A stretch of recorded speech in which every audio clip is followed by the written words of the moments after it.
that the foreigners from Europe and States, they are really practicing Christian, but when here they are not. When they are in my country, they are practicing.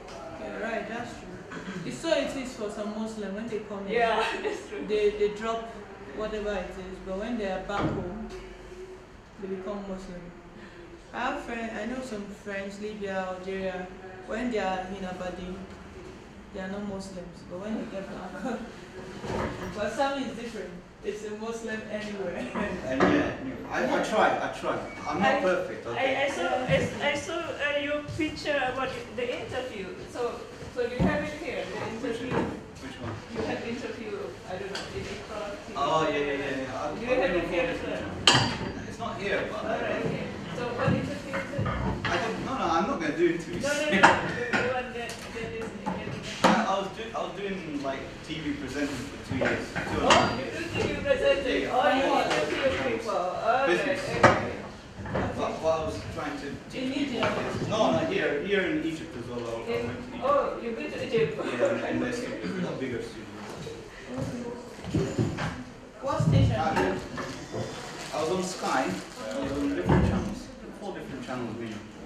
I was on, but it was only like business. But what I was trying to do, when they took me on, they wanted me to talk about business. But I was trying to bring like religious ethics as well. Like, you know, you should be honest. You know, not stuff that people don't usually cover. You know, like people just talk about how they make money, be rich. It's very important. And think about us.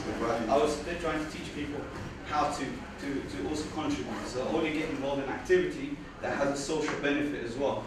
Not just get into business whereby, you know, only I'm going to make money and someone has to lose money for me to make money. You know, that kind of stuff. Yeah, so it has to be like a win-win. Yeah. So I'm going to take a lot of notes of that. Yeah, we'll get started and then maybe some other people will come in shortly after. Right, so welcome again to the Software Development Society. I'm Sami Higab. I'll be presenting today's topics. I'm going to start off with the agenda. Oh, here you go. So the week's agenda for this week, I'm going to be talking about money. I'll be giving you an idea of how money works, the mechanics behind it.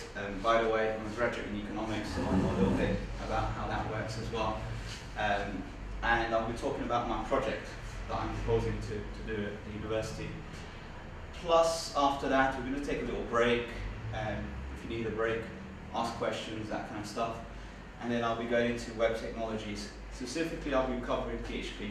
That was a request for last week. I think Michael asked me, was it yourself? Yeah, me and the guy who presented the Juma. Yeah, so they asked me to cover PHP in more detail. So that's what I'm going to do after that. Sorry? Very briefly as well. But I'll cover PHP as the 4 building blocks, the introduction, the basics of PHP, and I'll go into object-oriented. If we've got time, I might go into a little bit more depth, but what I'm going to try to do is at least cover 2 concepts, which is encapsulation and inheritance. So I'll be covering that as well. You ready for it? Let's do it. Right, who's heard of the Goldsmith tale? I mean, there's a lot of videos on the internet, there's a lot of stories about this. It's based on a true story. But it's basically how money started. What is money? Who knows what money is? Who can define money? So I'll try this. Is this money? Is this money? It's a paper, yeah. Is it money? Yeah. It's money, right? Yeah, this It is what we says call promise to pay the bearer on demand. It's a promissory note. It isn't money. It's currency. It's a legal tender. You can go and swap it for something else of value. Like I can put this down for this computer. I'm sure it would be more expensive than £20, but it's a legal tender. Yeah. So the government gives this some weight. It says, right, okay, this is legal money. So someone can exchange it for a good, something of value. But what is really that? I mean, what is this? That's all it is. It's a promissory note. Does that mean I could just write a piece of paper and say, I promise to pay you £100 and give it to someone, and they start giving me food and drink, and then they take that piece of paper and exchange it for something else? Who's backing this money? You know, what's the value of this? If I go to the bank and I say, right, here's this, it's a promissory note, it says promise to pay the bearer on demand. So if I go to the bank and just give them that piece of paper, what are they going to give me? They're going to tell me I'm crazy. They're going to say, what do you want? It says promise to pay the bearer, you promise. I'm giving you the note, give me the money, give me the real money. They're going to say, something wrong with you? This is the real money. They would just probably give me another £20 note. And they have a code or something like that. Yeah, it's got a code, it's got some numbers. Yeah. What does that mean? I mean, all it is a promise. It's a promise to pay something, which is something what? So I'm going to tell you how money really started. In the past, what people used to do, they used to exchange, they used to barter. So I'll be like a fisherman, I'll get fish and I exchange it for some bread or something. So we used to barter. And people said, right, okay, let's come up with some money. So this goldsmith guy, he comes up and just making a little story, which is based on something true as well. And he starts creating these coins.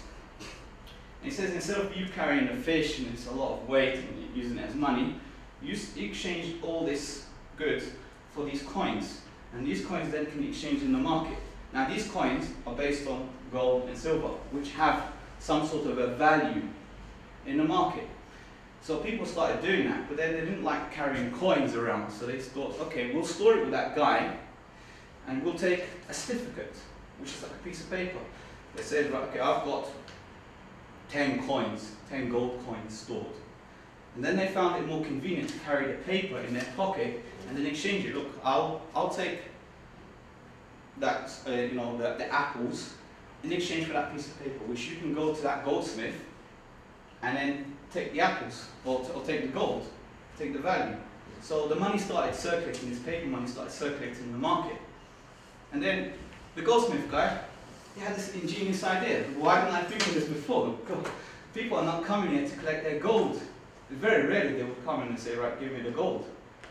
So he realized that what he could do is he can start making up more paper with promises and loaning it out to people in exchange for interest.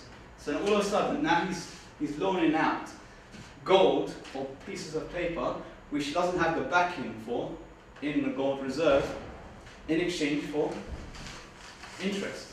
So he started making money out of potentially nothing. But he had some reserve, he had some gold. So if some people would come and say, right, okay, give us the gold, he would say, oh, here you go. But not everyone at the same time will come to him at the same time. Some people found out about this story and they said, look, you got to cut us in the deal.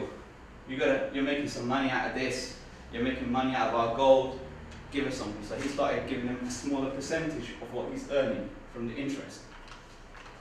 Later on, they had what's called as a bank run. So what happened, everyone started like getting suspicious about this guy. This guy's getting really super rich. How's he making all that money? So what they did what's called the bank run. They went up to him and they said, right, okay, give us all the gold. He couldn't give them the gold, closed the door. The government stepped in and said, right, we can't allow this to happen, but we like the idea, so we're just going to legalize it. And we're going to have something called a fractional reserve requirement. So basically what that means, the government now says, right, you can do this act, providing you don't loan out 10 times or more than 10 times what you have. In the beginning it was twice as much. So if you have £10 worth of gold, you can only loan out 100, let's say £20. Later on they expanded. So that's basically the idea. The real money is the gold, because it has an intrinsic value, it has some sort of value. But when you're talking about money, we just printed it. It's only worth the paper it's printed on. It's not worth anything else. Am I right or am I wrong? Anyone wants to? You're right.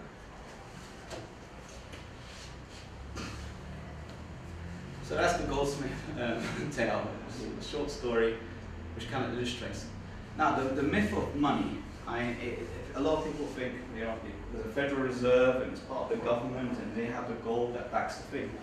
But really, I just got this. I got this from the internet. Yes, this was true once upon a time.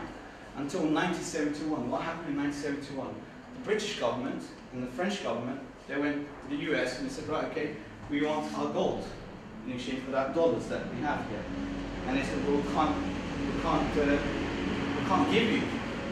And now it's the free market that decides.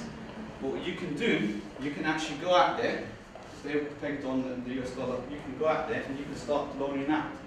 And then let the market decide. Let the market decide the value based on that. So pretty much most of the major currencies in the world are pegged on the US dollar. And what is the US dollar pegged on? Nobel Prize winner, he says the piece of paper, green paper, has value because everyone thinks that it has value.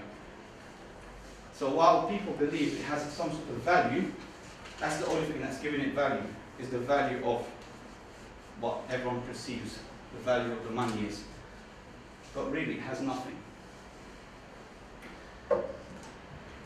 So the Federal Reserve, Bank of England, got fiat currency.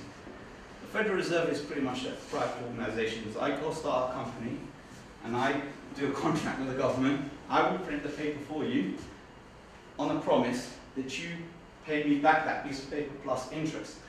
But how does the government pay me interest in the first place? I'll have to print the money to give it to them, to loan it to them so they can pay me the interest for the previous year. So it's an ongoing debt. The more money that's in the market, does that make sense? The more money that's in the market, the greater the debt of the government. But it's all pegged together. The whole world, you've got the whole world pegging on the US dollar, and the US dollar is pegging on nothing.